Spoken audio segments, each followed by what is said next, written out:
संतों, गुरु और महान पुरुषों को नमन करता हूं। उनमें भी राष्ट्रपिता ज्योतिबा फूले, छत्रपति साहू जी महाराज, बाबा साहब अम्बेडकर, मान्यवर साहब श्री काशीराम, मान्यवर दीना भाना वाल्मीकि और मान्यवर महामना रामसु वर्मा जी को नमन करता हूं और अपने संसदीय क्षेत्र नगीना की जनता का आभार प्रकट करता हूं जिन्होंने मुझे चुनकर यहां भेजा है। सभापति जी, बजट केवल एक आर्थिक दस्तावेज नहीं होता, बल्कि ये सरकार की सोच, संवेदनशीलता और सामाजिक प्रतिबद्धता का प्रतिबिंब होता है। बजट यह तय करता है कि देश का विकास समावेशी होगा या चुनिंदा और सत्ता में बैठे लोग सबको साथ लेकर चलना चाहते हैं, कुछ लोगों को पीछे छोड़ देना चाहते हैं। विपक्ष के नाते हमारा कर्तव्य है कि हम सत्ता सवाल पूछे और कमियों की ओर ध्यान दिलाएं और देश के उन वर्गों की आवाज बने जो इस सदन में अक्सर आंकड़ों में गुम हो जाते हैं। लेकिन माननीय अध्यक्ष महोदय, असली सवाल यही से शुरू होता है, क्या ये बजट देश के गरीब, पिछड़े, दलित, आदिवासी, ओबीसी, अल्पसंख्यक और वंचित वर्गों की वास्तविक जरूरतों को समझता है, नहीं समझता है। मान्यवर, इस बजट में आर्थिक विकास की बातें अधिक हैं, लेकिन सामाजिक न्याय की आत्मा कमजोर। माननीय अध्यक्ष जी, सभापति जी, आज देश की सबसे बड़ी संकट बेरोजगारी। हर साल लगभग 1 करोड़ युवा रोजगार बाजार में आते हैं, लेकिन अस्थायी और सम्मानजनक नौकरियां और संपादन पैदा नहीं हो रही। इस बजट में स्किलिंग की बात की गई है, लेकिन स्किलिंग के बाद जॉब की गारंटी नहीं है। विशेष रूप से SC, ST और OBC समुदाय के युवाओं के लिए कोई अलग से लक्षित रोजगार योजना नहीं दिखाई देती है।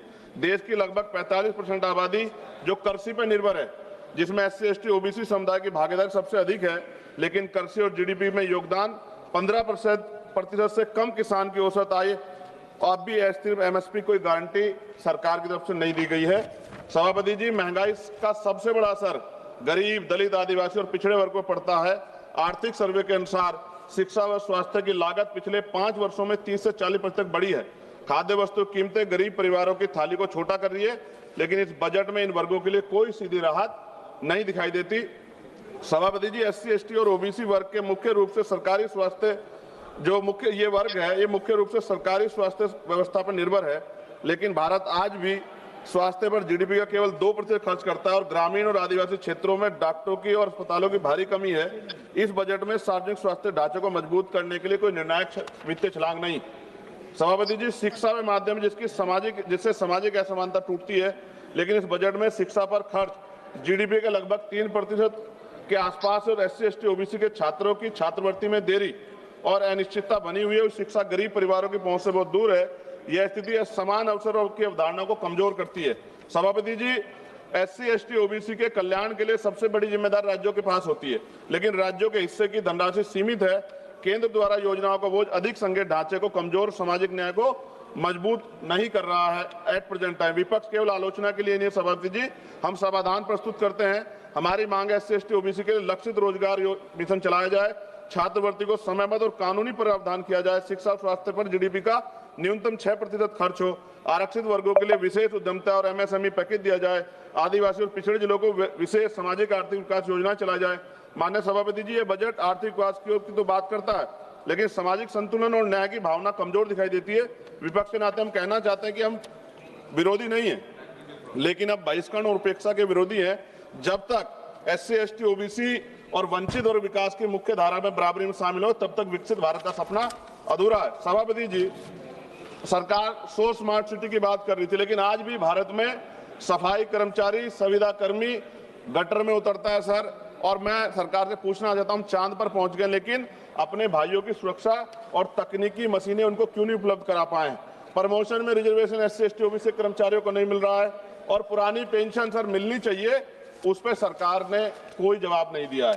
सभापति जी, बिजली के दाम उत्तर प्रदेश में देश की अपेक्षा, खत्म करूंगा सर, राष्ट्रपति भाषण पे भी आप देख रहे हैं मौका नहीं मिला, 12 दिन बाद मौका मिला, तो जल्दी खत्म करो ना, कुछ मांगे तो अन्य राज्यों की तुलना में सर हमारे यहाँ यूपी में ज्यादा है, जिसमें किसान, बुनकर, छोटे उद्योग और आम उपभोक्ता प्रभावित होते हैं। और गैस सिलेंडर सर जब चुनाव आता है तो सब जगह 500 का और चुनाव के बाद सर 1000 रुपए का, ये मजाक उड़ता है सर गरीबों का। सभापति जी, 1 रुपए लीज पे पूंजीपतियों को जमीन दी जाती है, क्या ऐसी कोई योजना गरीबों के लिए भी आएगी, SC, ST, OBC माइनॉरिटी के लिए, कि उनको भी जमीन मिल जाए? साथ साथ सरकार दिवाली, तमाम जो धार्मिक आयोजन है सर, उन पे बजट देती है, लेकिन SC, ST, OBC के जो महापुरुष हैं सर, जैसे बुद्ध पूर्णिमा कार्यक्रम होता है, रविदास जयंती जी का कार्यक्रम होता है, अम्बेडकर जयंती का, फूले जयंती का, पेरियार जयंती का, बिरसा मुंडा जयंती का, इन तमाम उस पर तो कोई बजट नहीं आता सर। और BT एक्ट सर, बोध गया सौंपा जाना चाहिए बुद्धों को सर। बहुत दिन से उनका आंदोलन चल रहा, कल से आंदोलन हो रहा है सर। और अहिल्या भाई होलकर जी की देखिए आप मूर्ति तोड़ दी गई और बाबा साहब का पोस्टर जला रहे हैं सर मध्य प्रदेश में। सरकार ध्यान नहीं दे रही। आप अपनी मांग सर, हाँ मांग रख रहा हूँ सर। ऑलरेडी साथ एक और प्रधानमंत्री आवास योजना का दावा है और उत्तराखंड के नैनीताल में हल्द्वानी में गरीब परिवारों को बेघर करने के लिए मकान तोड़े जा रहे हैं आप कृपया सर। पंजाब में जो बाढ़ आई थी सर, एक मिनट दीजिए सर, एक मिनट दीजिए। पंजाब में जो बाढ़ आई थी उनके लिए कोई विशेष योजना नहीं है और जातिगत जनगणना में जो सर ओबीसी का कॉलम नहीं जोड़ा सर। मेरे लोकसभा क्षेत्र नगीना में हस्त निर्मित पेंटिंग ब्रुश कुटीर उद्योग, यह उद्योग पूरी तरह से हाथ से चलता है। दशकों तक कर मुक्त रहा। करीब 50% स्थानीय आबादी आजीविका इसी पे निर्भर है। 18% टैक्स लगा रखा। मेरी मांग है उसको 5% किया जाए सर। 2-3 मांगे सर, इनको उठा दो। काफी मांगे आपने कर दी सर काफी मांगे कर दी। रेलवे कनेक्टिविटी का विस्तार सर हमारे नगीना लोकसभा क्षेत्र में किया जाए। राष्ट्रीय और राज्य मार्गों सर, ग्रामीण क्षेत्रों में सड़कों की हालत बड़ी खराब है।